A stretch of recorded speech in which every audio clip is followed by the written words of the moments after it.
ओम शांति।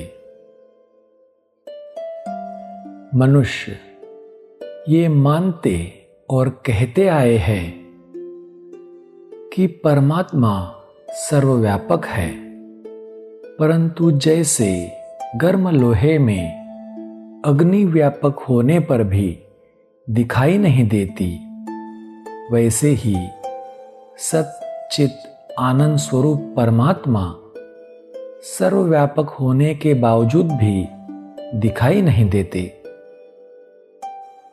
सब में व्यापक होने के कारण ही परमात्मा को बेअंत या अनंत भी कहा गया है। लेकिन जरा विचार कीजिए,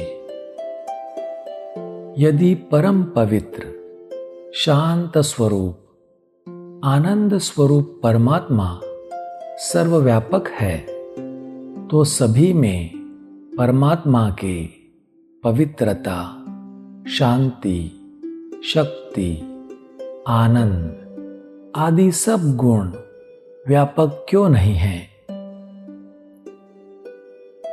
अथवा सभी में इन गुणों की उपस्थिति का अनुभव क्यों नहीं होता? इन ईश्वरीय गुणों के बजाय आज संसार में अपवित्रता और अशांति क्यों है? उस सर्वशक्तिवान परमात्मा के सर्वव्यापक होने पर भी आज पापाचार और भ्रष्टाचार जोर पर क्यों है?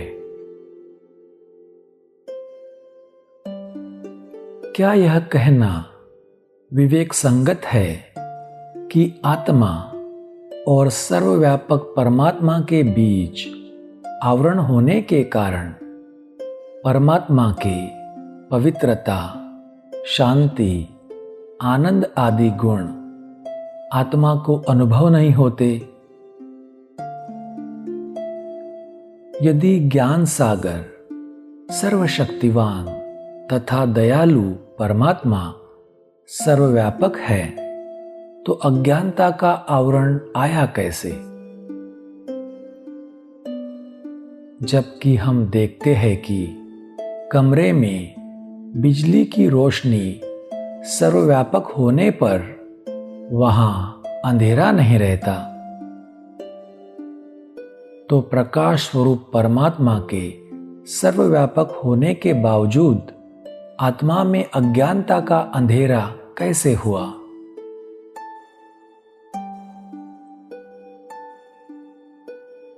यदि परमात्मा सर्वव्यापक है, तो शिवलिंग जो कि रामेश्वरम, काशी, गोपेश्वरम में और अन्य मुख्य धर्मों में होली स्टोन, संगे अस्वद इत्यादि नामों से भी लगभग सभी मुख्य धर्मों में मिलता है, तो ये किस परम पूज्य, परम कल्याणकारी की प्रतिमा है? जबकि विवेक से तथा श्रीमद् भगवद गीता के भगवान के महावाक्यों से भी यह सिद्ध होता है कि परमात्मा का अवतरण होता है, तब फिर परमात्मा को सर्वव्यापक कैसे माना जाए? क्या सर्वव्यापक परमात्मा का अवतरण दिव्य जन्म या दिव्य प्रवेश हो सकता है?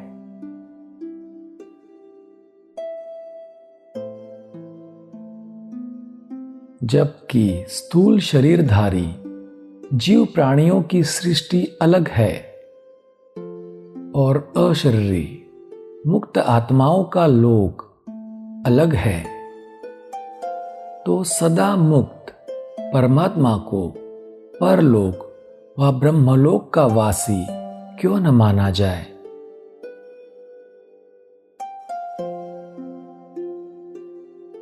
जबकि भगवान के महावाक्य है कि ये मनुष्य सृष्टि एक उल्टे वृक्ष के समान है और मैं इसका अनादि अविनाशी बीज हूं, जो कि ऊपर परमधाम का वासी हूं, तब भी परमात्मा को सर्वव्यापी मानना क्या ईश्वर मत का विरोध करना नहीं है?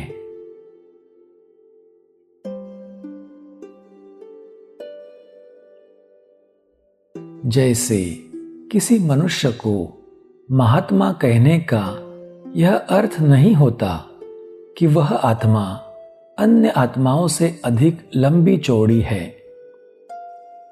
बल्कि यही अर्थ होता है कि वह अन्य आत्माओं से पवित्रता, शांति, शक्ति आदि की दृष्टि से अधिक महान है।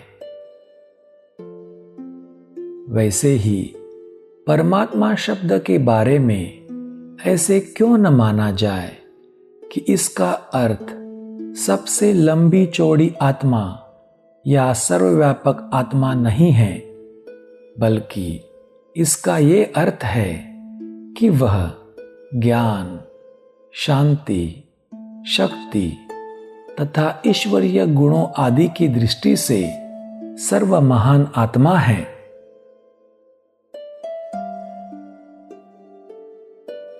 क्या परमात्मा को चोर, डाकू, सांप, मगरमच्छ, उल्लू, कुत्ते, गधे आदि आदि में व्यापक मानना गोया परमात्मा की ग्लानि व अपमान करना नहीं है?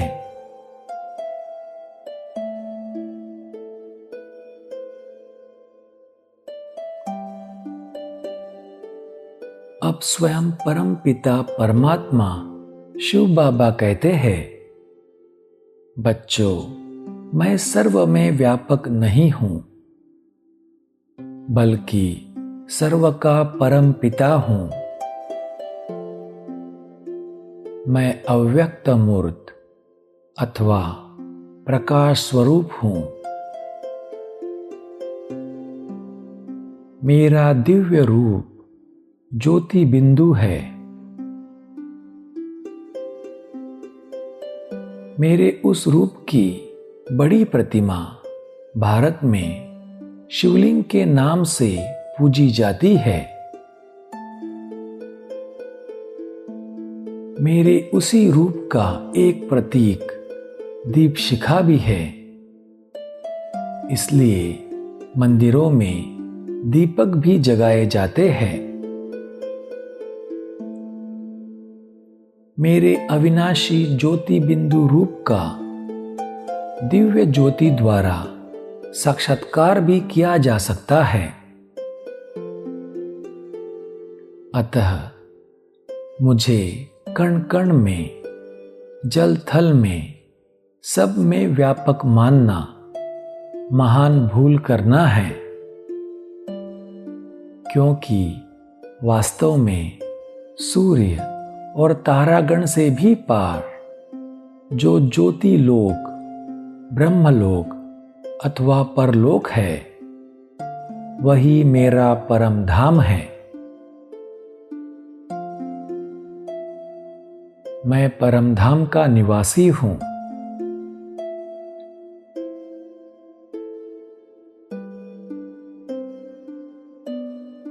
बाबा हमें समझाते हैं कि जैसे लोहे में जब अग्नि व्यापक होती है तो लोहे में अग्नि के गुण गर्मी का अनुभव कर सकते हैं। अतः यदि लोहे में अग्नि की तरह मैं भी सर्व में व्यापक होता तो आपको मेरे भी आनंद, शांति, प्रेम, पवित्रता, शक्ति आदि गुणों का अनुभव हो पाता। परंतु आज इस मनुष्य सृष्टि में तो पवित्रता की बजाय अपवित्रता, सुख की बजाय दुख और शांति की बजाय अशांति सर्वव्यापक है। अतः मेरे गुण व्यापक न होकर विपरीत गुण व्यापक होने से ये सत्यता स्पष्ट है कि सृष्टि में मैं सर्वव्यापक नहीं हूं, बल्कि माया अर्थात काम, क्रोध, लोभ, मोह, अहंकार, ईर्ष्या, द्वेष और सुस्ती आदि अवगुण व विकार व्यापक है। निराकार परमात्मा शिव बाबा कहते हैं, मैं तो ब्रह्मलोक का वासी हूं और वहां से ही धर्मग्लानि के समय इस मनुष्य सृष्टि में आदि सनातन देवी देवता धर्म की पुनर्स्थापना के लिए आता हूं और सभी को मुक्ति तथा जीवन मुक्ति का ईश्वरीय जन्म सिद्ध अधिकार दे जाता हूं।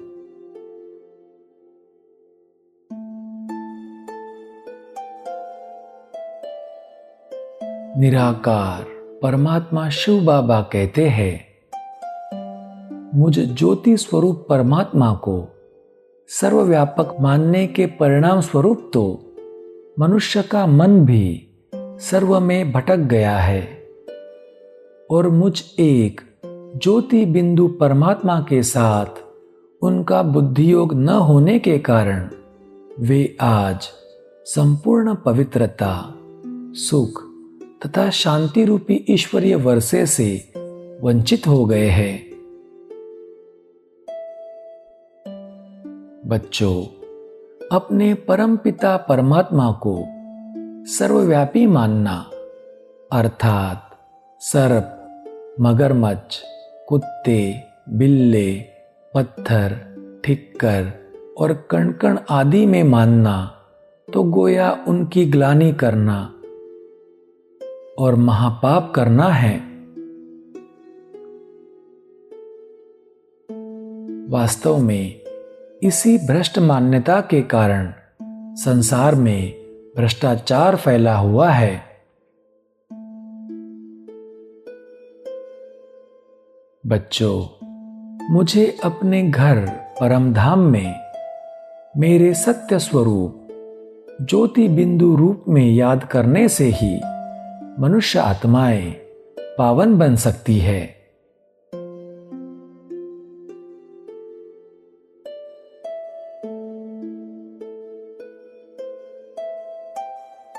शुक्रिया बाबा। ओम शांति।